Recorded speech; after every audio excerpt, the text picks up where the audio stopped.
ಕಾಂಗ್ರೆಸ್ ಕಾರ್ಯಕರ್ತರ ರಾಜಕೀಯ ದ್ವೇಷ ಯಾವ ಹಂತವನ್ನು ತಲುಪಿದೆ ಅಂದರೆ ಮೋದಿನ ವಿರೋಧಿಸ್ತೀವಿ ಅನ್ನೋದು, ಅಂದರೆ ದೇಶದ್ರೋಹಿಗಳಂತೆ ವರ್ತನೆ ಮಾಡ್ತಾ ಇರೋಂಗೆ ಕಾಣಿಸ್ತಿದೆ ನನಗೆ. ಯಾಕೋ ಇದು ಅಟ್ಲೀಸ್ಟ್ ಈ workers, if not the Congress party, ದೇಶದ್ರೋಹಿಗಳ ಥರ ವರ್ತನೆ ಮಾಡ್ತಾರೆ.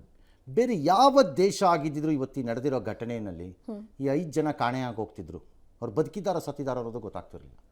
ಚೈನಾಲೋ ಪಾಕಿಸ್ತಾನದಲ್ಲೋ ಇನ್ನೆಲ್ಲರೂ ಆಗಿದ್ದಿದ್ರೆ, ನಮ್ಮ ದೇಶ ಆಗಿದ್ದಕ್ಕೆ ಇನ್ನೂ ಬದುಕಿದ್ದಾರೆ ಇವ್ರುಗಳು. ಭಾಳ ಶುದ್ಧ ಮೋಸ ಇದು, ಶುದ್ಧ ಮೋಸ.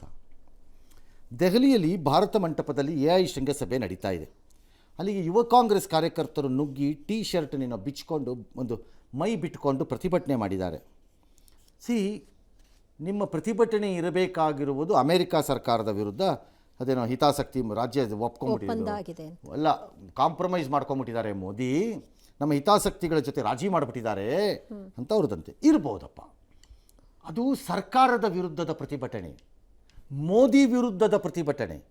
ಅಲ್ಲಿ ನಡೆಯುತ್ತಿರುವುದು ಭಾರತ ದೇಶದ ಕಾರ್ಯಕ್ರಮ, ಅಲ್ಲಿ BJP ಕಾರ್ಯಕ್ರಮ ಅಲ್ಲ ಅದು, ಅವ್ರ ಕಾಂಗ್ರೆಸ್ ಕಾರ್ಯಕ್ರಮನೂ ಅಲ್ಲ ಅದು. ಅಲ್ಲಿ ಹೋಗಿ ಇದು ಮಾಡಬೇಕಾಗಿರಲಿಲ್ಲ ಅಲ್ಲ. ಆ ಅಯೋಗ್ಯರಿಗೆ ಬದುಕಕ್ಕೆ ಬಿಡೋದೇ ದೊಡ್ಡ ತಪ್ಪು ನನ್ನ ಪ್ರಕಾರ. ಅವರು ದೇಶದ್ರೋಹಿಗಳು ಅಂತೇಳಿ ಅವರ ಪೌರತ್ವ ಕಿತ್ತಾಕಬೇಕು ನನ್ನ ಪ್ರಕಾರದಲ್ಲಿ.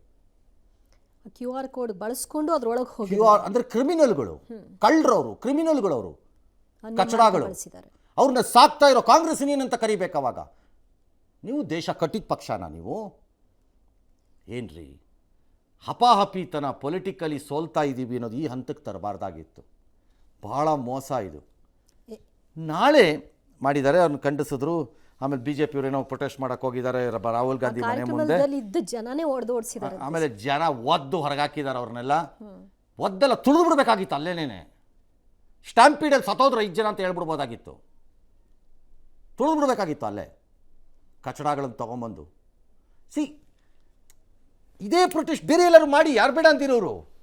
ಆ ಜಾಗ, ಆ ವೇದಿಕೆ ಯಾವ್ದು ಸೆಲೆಕ್ಟ್ ಮಾಡ್ತಾ ಇದ್ದೀರಿ? ಫಾರ್ ಎಕ್ಸಾಂಪಲ್ ಅಲ್ಲಿ ಟೆಲ್ ಯು, ನಾಳೆ ಕರ್ನಾಟಕ ರಾಜ್ಯ ಸರ್ಕಾರ ಒಂದು ಶೃಂಗಸಭೆಯನ್ನು ಮಾಡ್ತೀರಿ, ಬಂಡವಾಳ ಹೂಡಿಕೆ ಅಂತನೋ ಮತ್ತೊಂದು. ಆಗ ಸಿದ್ದರಾಮಯ್ಯ DK ಶಿವಕುಮಾರ್ ರಾಜ್ಯವನ್ನು ಮಾರಿಕೊಂಡು ಬಿಟ್ಟಿದ್ದಾರೆ ಅಂತ ಅಂದ್ಬಿಡೋದಪ್ಪ. ಅದಕ್ಕೆ ಏನು ದಾಖಲೆ ಕೊಡ್ಬೇಕು? ಏನು ರಾಹುಲ್ ಗಾಂಧಿ ದಾಖಲೆ ಕೊಟ್ಟಿದ್ದಾರಾ? ಮೋದಿ ಮಾರ್ಕೊಂಡ್ಬಿಟ್ಟಿದ್ದಾರೆ ದೇಶ ಅನ್ನಕ್ಕೆ. ಎಷ್ಟು ರೂಪಾಯಿಗೆ ಮಾರಿದ್ರಂತೆ? SR ವ್ಯಾಲ್ಯೂ ಎಷ್ಟಂತೆ ದೇಶ ಮಾರಿದಾಗ? ಸರ್ಕಾರಿ ಕಿಮ್ಮತ್ತು ಎಷ್ಟಂತೆ ಹೇಳಿ Rahul Gandhi? What document he has provided? Or ಆ ಅಗ್ರಿಮೆಂಟಲ್ಲಿ ರಾಂಗ್ ಆಗಿದೆ, ಏನಾಗಿದೆ ಅಂತ ಹೇಳಿ ಅಂತೂ ಒಬ್ಬರು ಗತಿ ಇಲ್ಲ ಹೇಳಕ್ಕೆ. ಓಕೆ, ಹಾಗೆ ಇಲ್ಲೂ ಸಿದ್ದರಾಮಯ್ಯ DK ಶಿವಕುಮಾರ್ ರಾಜ್ಯವನ್ನು ಮಾರಿಬಿಟ್ಟಿದ್ದಾರೆ ಅಂತಂದುಬಿಟ್ಟು ಕರ್ನಾಟಕ ಸರ್ಕಾರದ ಕಾರ್ಯಕ್ರಮದಲ್ಲಿ ಇದನ್ನು ಮಾಡಿದ್ರೆ ಯಾರ್ಯಾರನ್ನೂ ಕರೆಸಿರ್ತೀರಿ ಗೌರವದಿಂದ. ಯಾರಿಗ ಅವಮಾನ? ಕರ್ನಾಟಕಕ್ಕೋ DK ಶಿವಕುಮಾರ್ ಸಿದ್ದರಾಮಯ್ಯಂಗೋ? ರಾಜ್ಯಕ್ಕೆ ಆಗೋ ಅವಮಾನ ತಾನೇ. ಅದನ್ನು ಮಾಡಿಸೋದು ಕಷ್ಟನಾ ನಾಳೆ? 5 ಜನನ್ನ ಏನು ಅಯೋಗ್ಯರ ಥರ ಆಡ್ತಾ ಇದ್ದೀರಿ ಪಕ್ಷದಲ್ಲಿ ಒಳಗಡೆನಲ್ಲಿ. ಇವರಿಗೆಲ್ಲ ಎನ್ಕರೇಜ್ ಮಾಡ್ಕೊಂಡು ಕೂತಿರೋ ಲೀಡರ್ಗಳು ಇನ್ನೂ ಬದುಕಿದ್ದೀರಲ್ಲ ನೀವು ಕಾಂಗ್ರೆಸ್ಸಲ್ಲಿ. ನಿಮ್ಮನ್ನು ದೇಶ ಕಟ್ಟಿದ ಪಕ್ಷ ಅಂತ ಕರೀತಾರೆ ಯಾರಾದ್ರೂ. ಇದನ್ನೇ ಅವ್ರು ಎಲ್ಲ ಮಾಡಿದ್ದಿದ್ರು ಸರಿ ಇನ್ನೂ ಬೇಕಾದ್ರೆ ಅದವ್ರಿಗೆ ಹಕ್ಕಿದೆ ಅಂತಿದ್ದೆ.